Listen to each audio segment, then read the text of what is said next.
Right, we're going to look at our kitty cat's abdomen here today and identify some structures within the abdomen. Starting with our abdominal list, the first thing on the list here is our diaphragm. If we look in there, we can see that there's a wall. The diaphragm is the muscle that helps us breathe and keeps our abdominal contents separate from the chest contents. At the end, we have our liver here. Then the liver is the gallbladder, small little pouch right there.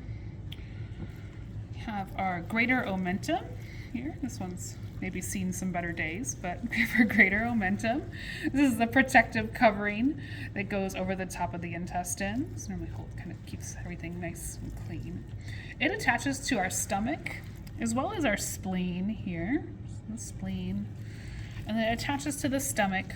It attaches at the greater curvature of the stomach. It's the greater omentum. At the lesser curvature of the stomach is the lesser omentum. So see our stomach here. You can kind of start to see where the esophagus comes into the stomach at the cardia. Kitty had a nice meal. Moving down, we can follow our intestines where they connect to our stomach at the pylorus. This first part is again called the duodenum.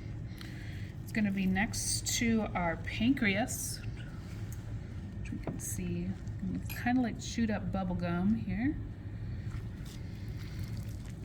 And it extends behind the greater omentum and behind the stomach as well. Our next part of our small intestines is the jejunum. That makes up a good chunk of our small intestines. The mesentery is the beautiful webbing that supplies blood to the small intestines. Following our small intestines, where it connects to our large intestine, the last portion of the small intestine is the ileum. Right here, you're going to see that junction, the ileocecal junction, where the ileum attaches to the cecum. It's going to be the small pouch right here. And it extends down into our colon. The colon makes up most of our large intestines. And finally, the last portion, deep within the pelvis here, is the rectum. It's the exit out. Right. I think that makes up our digestive system. One thing to know, again, the duodenum is very important where the digestion process starts. Our pancreas has a duct that empties into the duodenum, as well as our gallbladder. You can see a little better on this animal here, has a little duct that is going to dump into our duodenum as well. Next, we move our digestive system out of the way, go a little deeper in the abdomen. We can start to see some more structures become visible. The biggest one being the kidney here, part of our urinary system. The kidney, we have our renal vein that comes into the kidney, as well as our renal artery coming to the kidney as well. Our adrenal gland should be living up here, kind of on top of the kidney. See it right here. This kidney's got a little stretched out. Probably it'd be right here, the little crown. You can see that little tiny bean. It's our adrenal gland. Kitty cat has a little ureter here. See, this attaches all the way into the bladder. This is the ureter right here. Then we have our urinary bladder. You can see it comes down and starts the beginning of the urethra here. You can also see a little bit of a remnant here of that suspensory ligament of the bladder, that piece of tissue that holds the bladder in place. In the middle here we have our major blood supply. This is our caudal vena cava.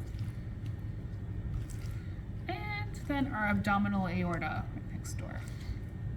Again, they live right next to these epaxial muscles that we're injecting into. All right, next looking at the reproductive system of this cat. We have a female cat here. So you can look and see she has female reproductive parts. The first part is the ovary. It's going to be this small little area here at the end of the uterine horn. It's a little bit of a bump. This ligament here, this piece of tissue, is the suspensory ligament of the ovary. Let's hold the ovary to the abdominal wall. Then we have our uterine horn, inside the uterine horn here. That's held together by multiple ligaments. We have our broad ligament that's here and extends to this side as well. So the big flat one is the broad ligament.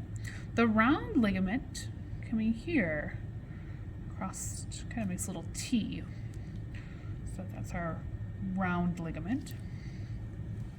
The uterus horn comes down to the uterine body, right here, where we can then find the other uterine horn on the other side. So this middle portion is called the uterine body.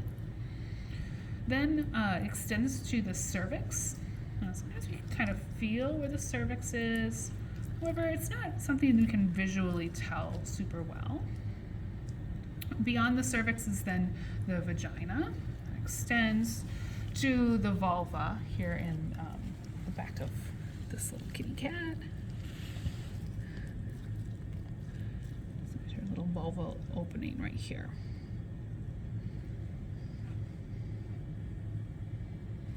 All right. And that will make up our reproductive system for this female cat. Again, reviewing the muscles that we have on our abdomen. The inside the abdominal wall here is called the transverse abdominis. Rectus abdominis here in the middle, that's six pack. And rectus abdominis on the outside. External abdominal oblique here on the outside as well. Right. Within those two layers, there isn't an internal abdominal oblique, where it can be difficult for us to get a good visualization of it with these really thin muscled cats. But there is another layer in there. All right, so that wraps up our kitty cat abdominal review.